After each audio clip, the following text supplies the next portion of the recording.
Assalamualaikum warahmatullahi wabarakatuh.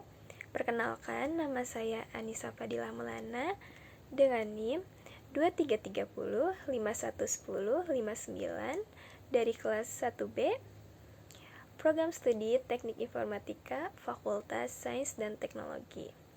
Di sini saya akan menjelaskan tentang keunggulan Pancasila dibandingkan dengan ideologi lainnya. Nah, sebelum saya menjelaskan tentang keunggulan Pancasila dibandingkan ideologi lainnya, saya akan menjelaskan terlebih dahulu tentang Pancasila. Pancasila merupakan ideologi bangsa Indonesia. Ideologi sendiri berasal dari kata idea, yang berbahasa Inggris, yang berarti gagasan.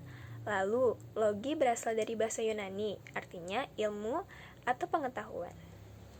Sebagai dasar negara, Pancasila dapat mempersatukan bangsa Indonesia yang terdiri dari ragam, suku, budaya, agama, dan adat istiadat.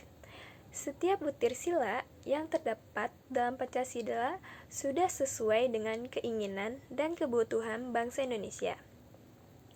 Ideologi disebut penting bagi suatu bangsa karena ideologi berfungsi mengatasi berbagai pertentangan atau ketegangan sosial.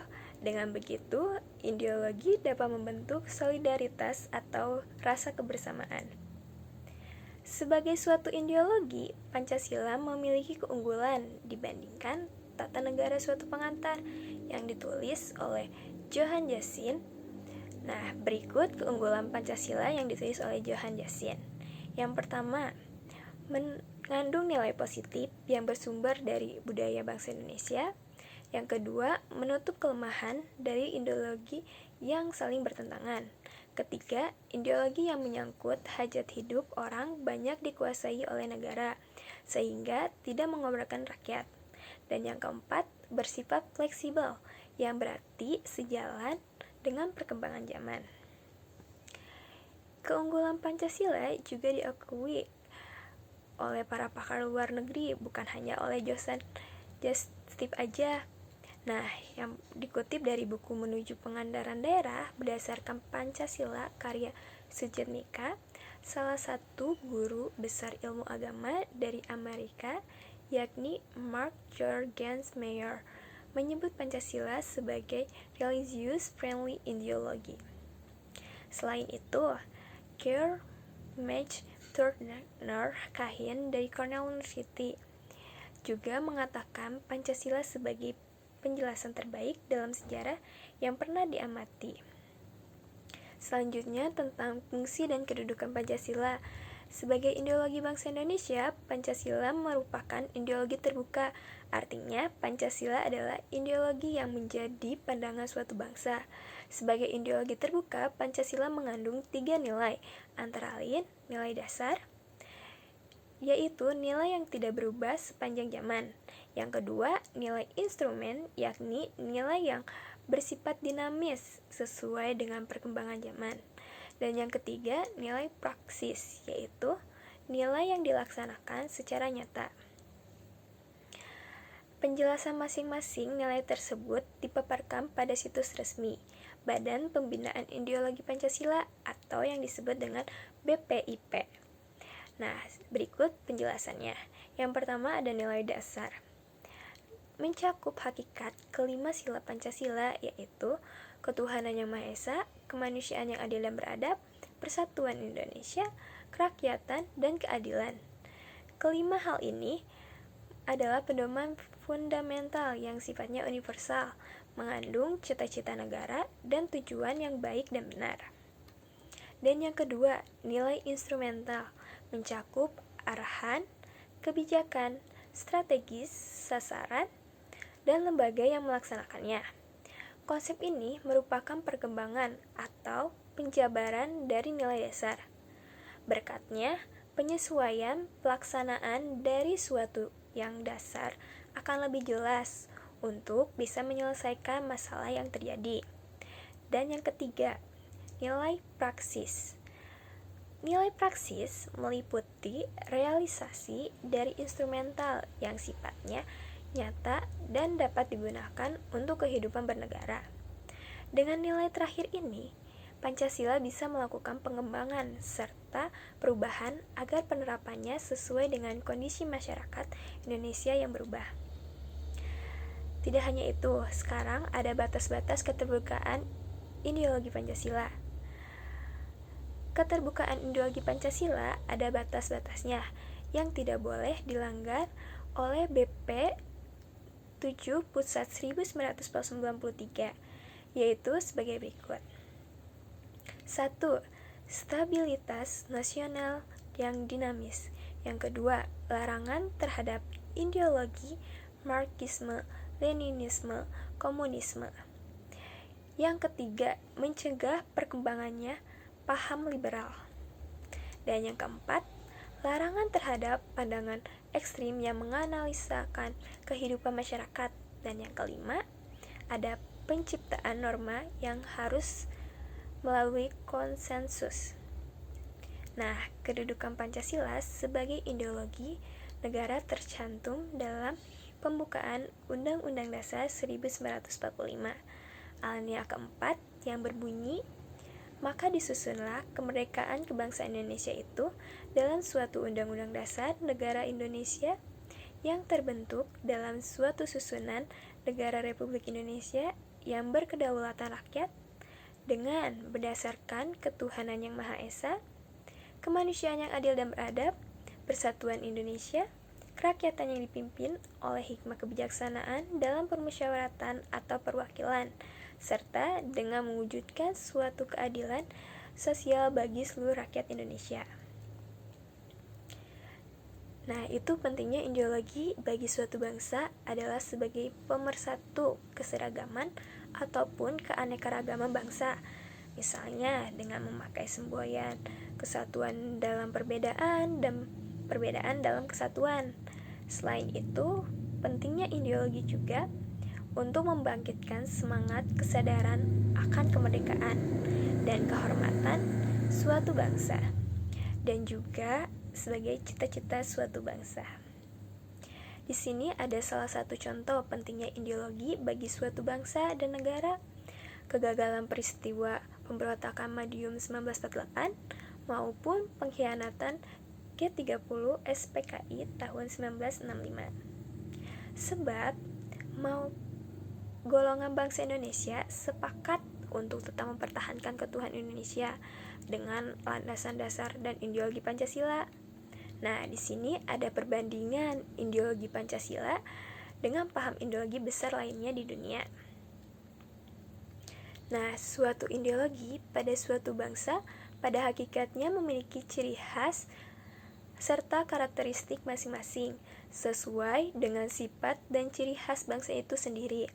Namun, demikian dapat juga terjadi bahwa ideologi pada suatu bangsa datang dari luar dan dipaksakan keberlakuannya pada bangsa tersebut, sehingga tidak mencerminkan kepribadian dan karakteristik bangsa tersebut.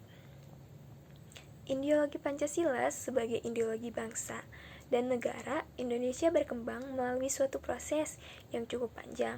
Pada awalnya secara kausalitas bersumber dari nilai-nilai yang dimiliki oleh bangsa Indonesia, yaitu dalam adat istiadat serta dalam agama-agama bangsa Indonesia sebagai pandangan hidup bangsa. Oleh karena itu, nilai-nilai Pancasila berasal dari nilai-nilai pandangan hidup bangsa dan telah diyakini kebenarannya. Kemudian diangkat oleh bangsa Indonesia sebagai dasar filsafat negara dan kemudian menjadi ideologi bangsa dan negara. Nah, adapun ideologi bangsa di dunia selain Pancasila. Yang pertama ada liberalisme atau kapitalisme. Yang kedua ada Marxisme, Leninisme atau komunisme. Yang ketiga ada fasisme, yaitu totalitarisme, nasionalisme atau disingkat dengan Nazi. Dan yang keempat ada sosialisme, yang kelima ada sosial demokrasi. Pancasila menjadi dasar falsafah dan ideologi negara.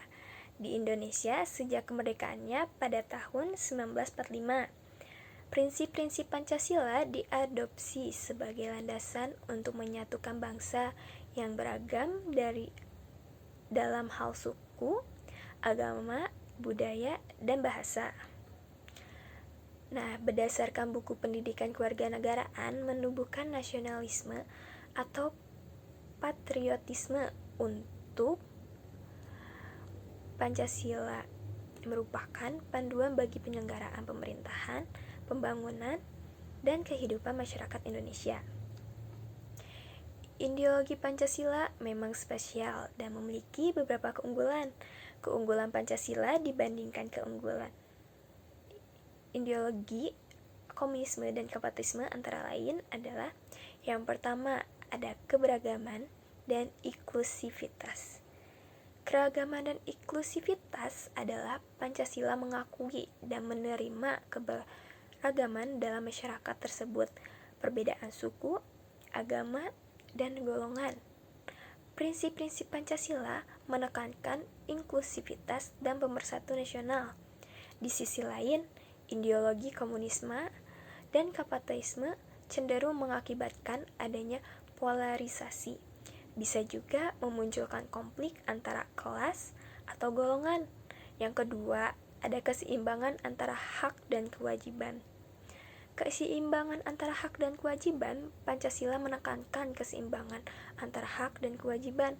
Hal tersebut mencerminkan nilai-nilai keadilan sosial. Sementara itu, ideologi kapitalisme sering dikritik karena dianggap menekankan terlalu banyak hak individu tanpa memadukan kewajiban sosial. Sedangkan komunisme lebih cenderung membatasi hak individu. Dan yang ketiga, ada ketahanan terhadap ekstremisme.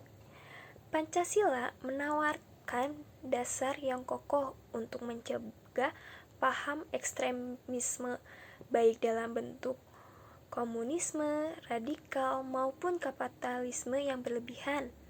Pancasila menekankan moderasi dan toleransi yang dapat membantu mencegah polarisasi ekstrim. Yang keempat, ada prinsip gotong royong. Prinsip gotong royong atau kerjasama kolektif adalah nilai yang mendasari Pancasila. Ideologi ini mengajarkan pentingnya saling membantu dan bekerja sama untuk mencapai kesejahteraan bersama. Nah, di sisi lain, kapitalisme seringkali menekankan persaingan individual, sementara komunisme terkadang masih mengalami kendala dalam menerapkan prinsip gotong royong karena adanya struktur otoriter. Dan yang kelima, ada budaya dan kearifan lokal.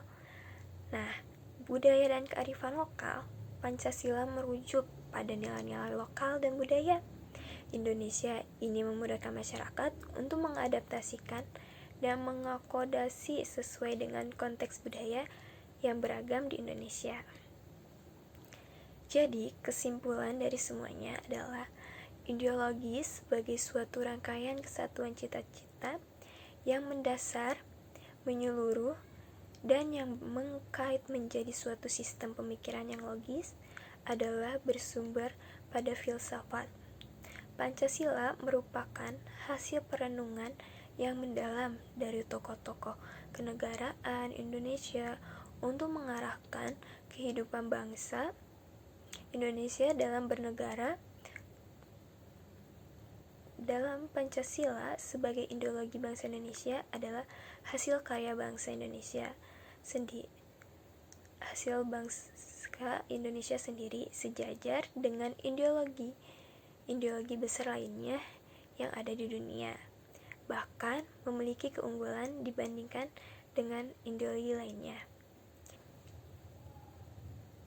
Sekian penjelasan dari saya tentang keunggulan Pancasila dibandingkan dengan ideologi lainnya. Mohon maaf jika ada kekurangan dan kesalah kata, karena kesempurnaan hanya dimiliki oleh Allah Subhanahu wa Ta'ala, dan semoga bermanfaat bagi kita semua. Sekian dari saya. Wassalamualaikum warahmatullahi wabarakatuh.